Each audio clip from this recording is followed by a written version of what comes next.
Nobody tells you how quickly it happens. One day you're managing your own affairs, deciding what to eat, when to rest, who to see, what to wear. The next, someone hands you a schedule. Meals are served at 8, 12, and 5. Lights out by 9. Showers on Monday, Wednesday, Friday. Visitors allowed during designated hours only. It feels polite enough at first, structured, even helpful. But underneath that politeness lies something far more unnerving: the quiet erasure of control. For many older adults, the decision to move into a nursing home begins with good intentions. Maybe you had a fall. Maybe managing the house became too much. Maybe your children were worried. So you agree, reluctantly or willingly, to try it out. But what isn't said is that the loss of independence is not just about no longer mowing the lawn. It's psychological, it's subtle, and it's suffocating. Take Ruth, for example, a 74-year-old former school teacher who moved into a nursing home after breaking her hip. The transition made sense physically. She needed help, and her family lived 2 states away. But within weeks, she described feeling like a permanent guest in her own life. Staff were friendly, but they weren't her people. Her room was clean, but it didn't smell like home. The days blurred together: meals, medication, TV, repeat. She began to forget what day it was, not because of age, but because the days stopped having meaning. And that's the part no one warns you about: how easy it is to become passive. When others begin making decisions for you out of care, not cruelty, it gradually convinces your brain that maybe you can't decide. So you stop. You stop choosing your clothes. You stop requesting new books. You stop asking for more hot sauce. And slowly, your world shrinks. The tragedy isn't that others took control. It's that you stopped fighting to keep it. This doesn't happen overnight. It's gradual. A kind aide who brings your tea a little cooler than you like it. A staff member who insists you use the walker even when you don't feel you need it. A calendar on the wall filled with bingo and sing-alongs you never signed up for. And yet, you smile, nod, and play along because what's the alternative? To push back means conflict. To resist means you're difficult. That's why this truth is so important to confront before the move. Because once you're there, it's hard to unsee the trade-off. Safety and care might come at the cost of self-direction. That doesn't mean nursing homes are bad, but it does mean you need to prepare, mentally and practically, to preserve control where it counts. So how do you do that? Start by defining your non-negotiables. What daily rituals bring you dignity and identity? Is it your morning walk, your nightly prayer, the crossword before breakfast? Make those sacred. Put them in writing. Tell your family, tell the staff. Don't let your preferences die in silence. Next, create a personalized routine that overlays the institution's schedule. Yes, meals are at noon, but can you request a seat by the window every time? Can you read for 30 minutes before dinner? Can you be the one who brings a deck of cards and initiates a game rather than waiting for activities to be assigned to you? Finally, stay engaged in decision-making, no matter how small. Ask questions. Push for options. Choose what to wear. Speak up about the temperature in your room. Request your music, not the default playlist in the lounge. Every small choice reinforces your sense of self. You are not a burden for wanting autonomy. You're human. Moving into a nursing home isn't just a change of address. It's a psychological relocation. You're stepping into a place where independence is often sacrificed for structure. And if you're not ready to defend the parts of your life that give you meaning, they will quietly disappear. But when you know this in advance, when you recognize the first signs of that silent surrender, you can prepare, you can speak, you can stay whole. By holding on to choice, you hold on to dignity. Truth number 2, the loneliness can be loud. One of the greatest misconceptions about nursing homes is that they're bustling with community. You picture warm social rooms, shared meals, games, music, the occasional birthday celebration, and yes, all of that can exist. But the reality for many residents, they're surrounded by people and still feel profoundly alone. Why? Because connection isn't about proximity. It's about meaning. After moving into a nursing home, many older adults report an unexpected kind of isolation. The feeling of being unseen in a crowd, surrounded by other residents who may be at different cognitive or physical levels, staff who are rotating shifts, and visitors who come and go. It's easy to feel like a ghost in your own life, present, but fading. Take Walter, for example, an 82-year-old former jazz musician who spent decades performing in clubs and teaching at the university. After his wife passed, his daughter persuaded him to move into a facility closer to her. She thought it would be good for him. Activities, meals with others, no more empty house. But Walter quickly found that while his body was surrounded by people, his soul had nowhere to land. The conversations were surface level. No one remembered his favorite Coltrane tracks. The staff were kind, but rushed. His daughter visited weekly, but her time was split between caregiving and guilt. He sat in the common room with the TV on and other residents beside him, but the silence between them was deafening. "I never knew loneliness could be so noisy," he once said. "This isn't rare. Aging is already a vulnerable process. Your social circle shrinks, friends pass away, family gets busy, and then you enter an environment where everyone is starting from scratch.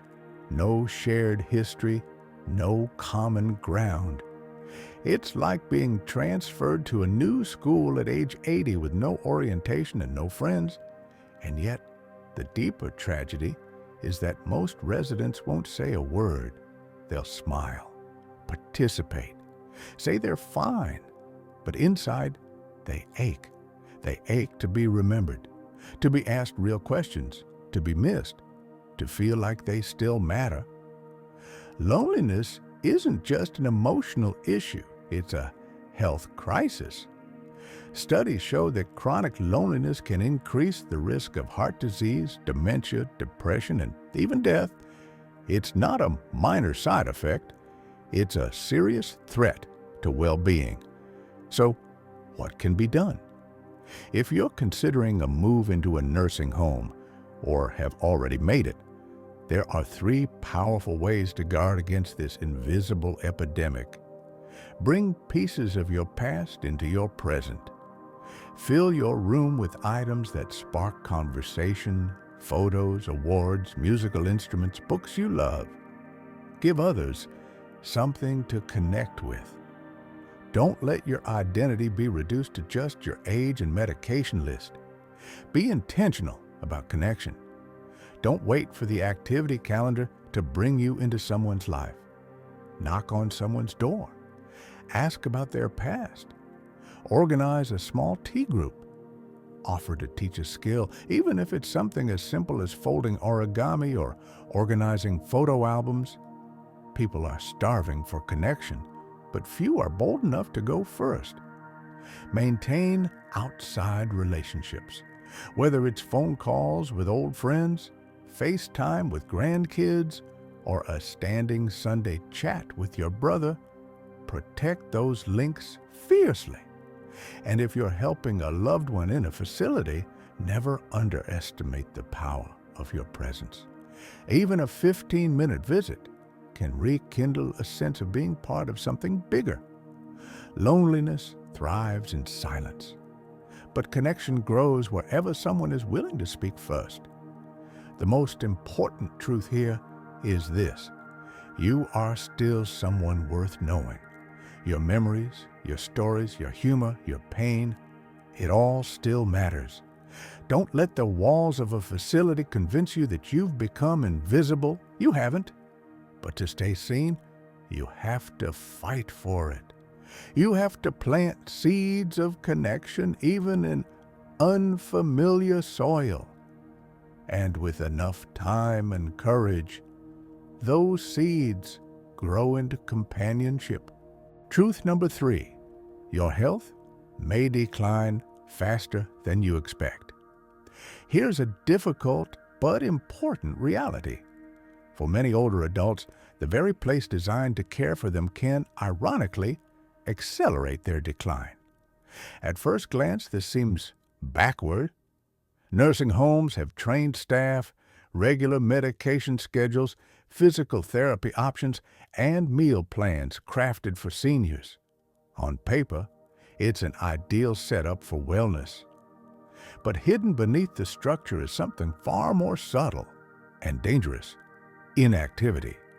You see, in many nursing homes, life becomes passive. Residents are encouraged to rest, not strain themselves. Staff, out of compassion or habit, often do things for residents instead of with them. Walkers are pushed closer.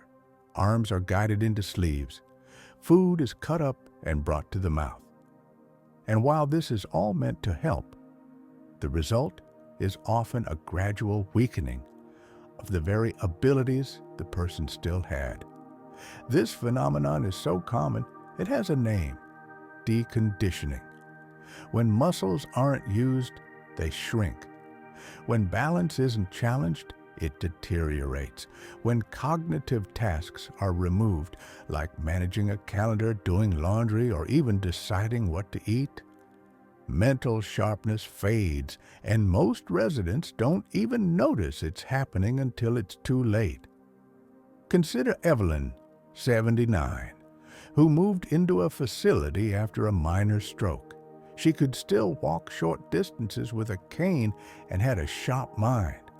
Within 6 months, her mobility worsened, not because of the stroke, but because she stopped using stairs, taking walks, or navigating her own kitchen. Her mental clarity dulled too, as medications were managed by others and her calendar was filled for her. She wasn't unwell when she arrived, but she began to believe she was. And this belief is crucial. Because when older adults begin to internalize the message that they're too old or too frail to participate fully, they stop trying. They retreat. And the body follows the mind. But it doesn't have to be that way. The truth is, while aging is inevitable, acceleration of decline is not. The difference lies in intention. And that's where your power remains.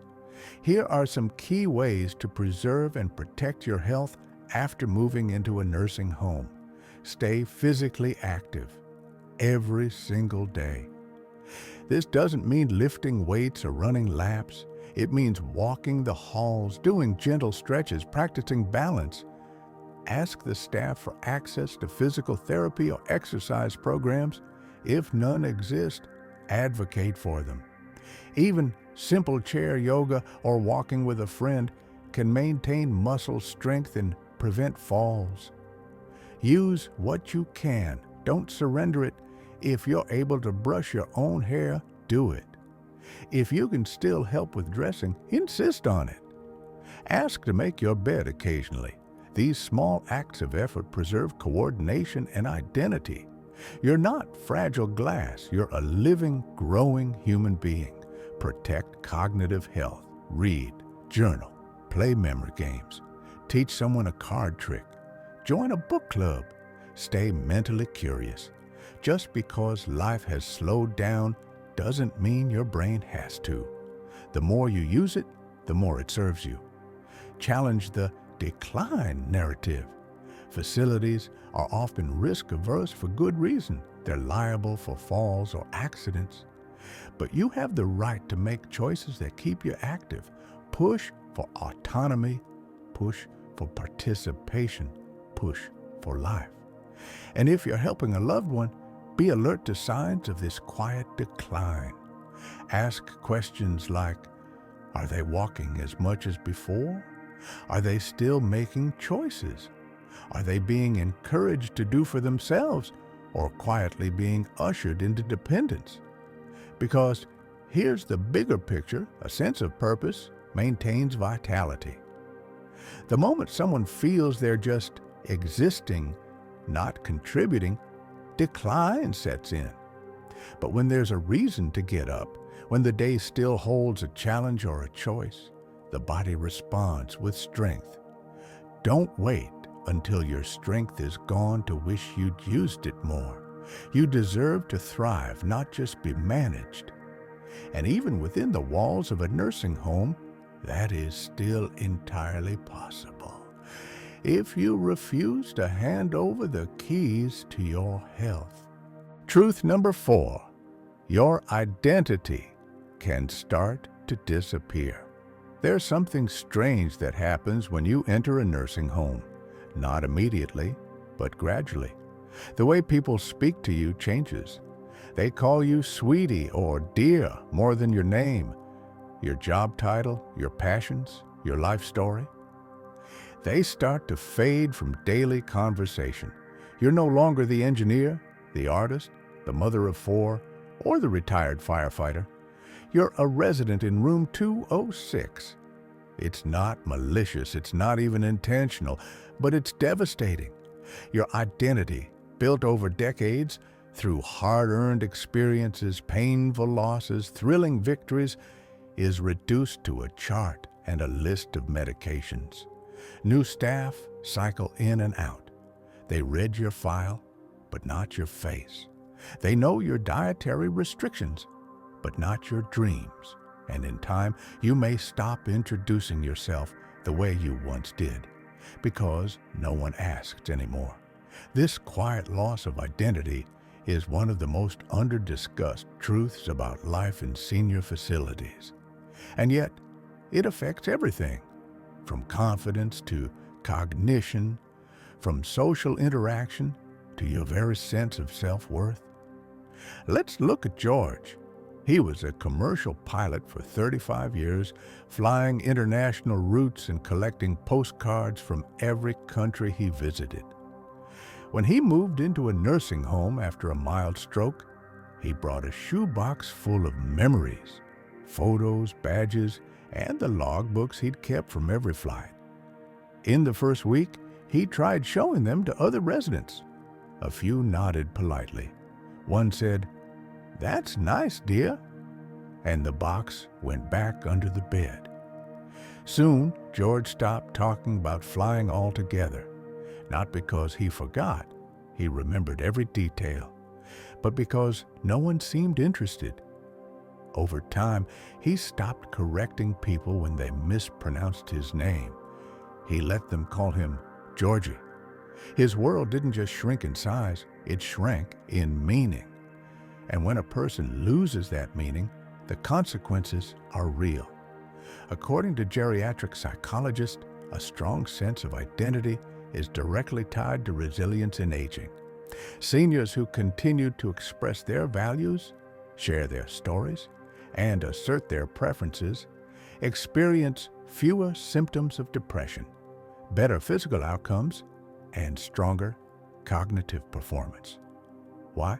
Because they are still living, not just existing.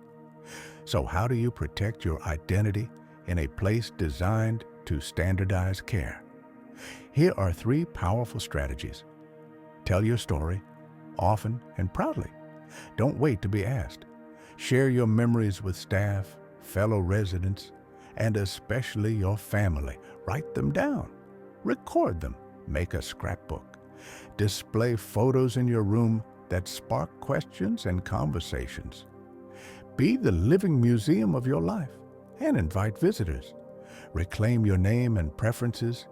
If your name is Margaret, don't let anyone call you Maggie unless you prefer it.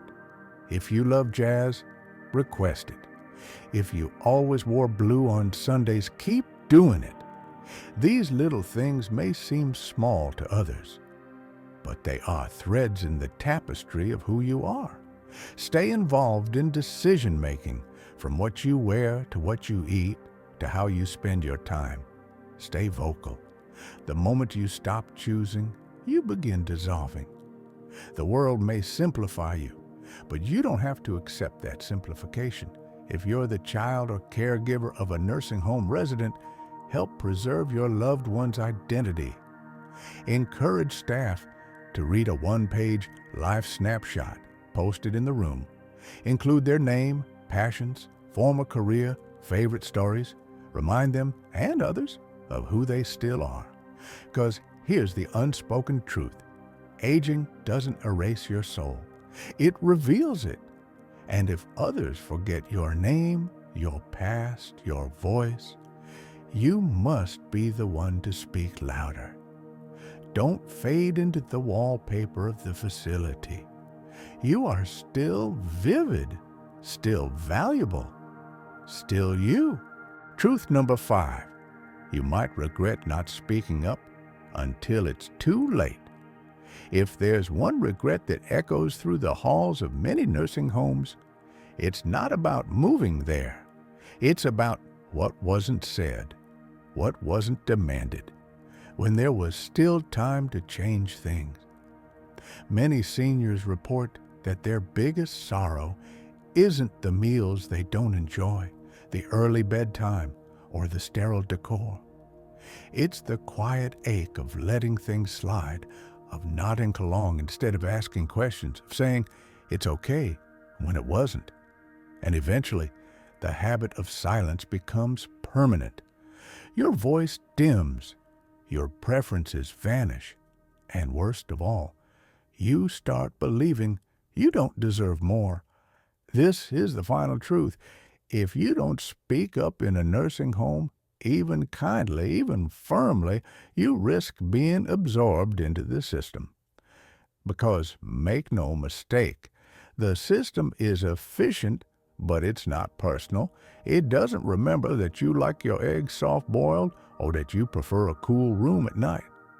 It's built to serve the group, not the individual. That's why your voice, your consistent, unapologetic voice, is your most important asset.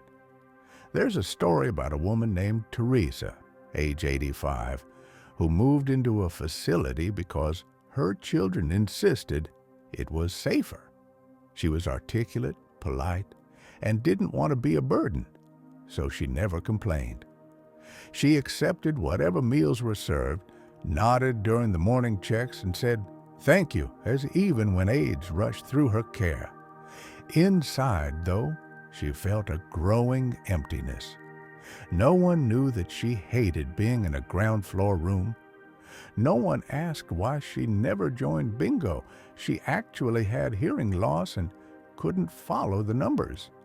One day, a volunteer asked her, "What do you really want out of your day?" Teresa froze. No one had asked her that in months. She started crying, not from sadness, but from relief. Someone finally gave her permission to speak. From that day on, Teresa became vocal. She requested a different room. She asked for more time with the physical therapist. She told her children not to visit out of guilt, but to come only when they wanted to. She started painting again and donated one of her landscapes to the rec room. And slowly, she went from resident to person. The truth is, you are not demanding for wanting comfort. You are not selfish for wanting more than basic care. And you are not a burden for needing to be heard. But here's the catch.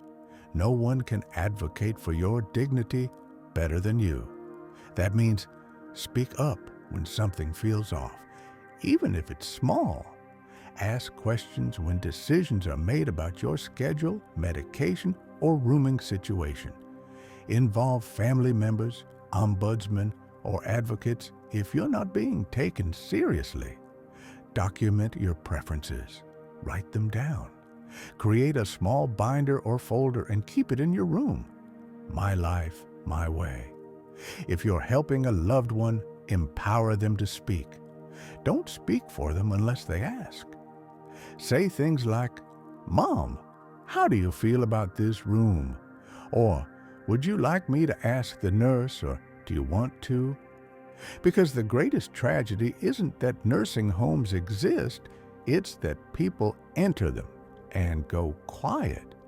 They give up their voice, their expectations, their standards, not all at once, but in small, daily compromises.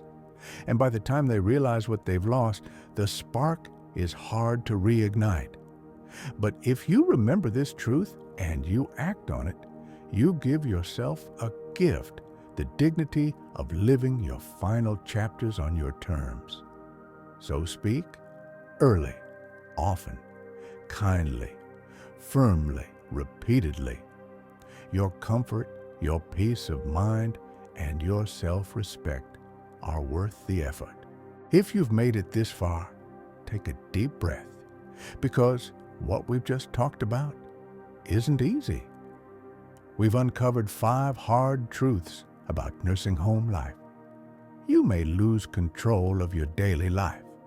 You might feel deeply alone, even when surrounded by others. Your health could decline faster than expected. Your identity might begin to fade into the background. And perhaps hardest of all, you may regret not speaking up until it's too late. But knowing these truths, that's your greatest power. Because now you're not walking in blind. You're prepared. You understand that moving into a nursing home isn't just about care. It's about courage.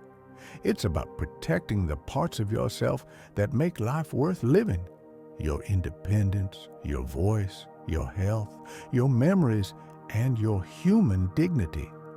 Maybe you're watching this because you're considering a move. Maybe you're already in a facility. Or maybe you're helping a parent or loved one navigate these tough decisions. Wherever you are on the journey, remember this: you still have agency. You still have choices. You still matter. So here's what I want you to do next. If you're making this decision soon, take your time. Ask the hard questions. Visit more than once. Talk to residents. Bring a checklist of what really matters to you, not just safety, but joy, identity, community. If you're already in a facility, make it your own. Create a daily rhythm that feels yours. Build connections. Speak up about your preferences. Reclaim the parts of your life that slipped away too quietly. If you're a caregiver or child, stop assuming. Start asking. Your loved one may be more uncomfortable than you realize, but too polite or afraid to tell you. Empower them to speak. Or better yet, listen without prompting. The golden years aren't about fading out quietly. They're about finishing strong with grace, wisdom, and the boldness to say, "This is still my life. I will live it fully." So speak up. Stay moving. Share your story. Make eye contact. Laugh loudly. Say no when it matters. And yes, when something lights your soul on fire. Because no matter where you live, how you live is still your decision.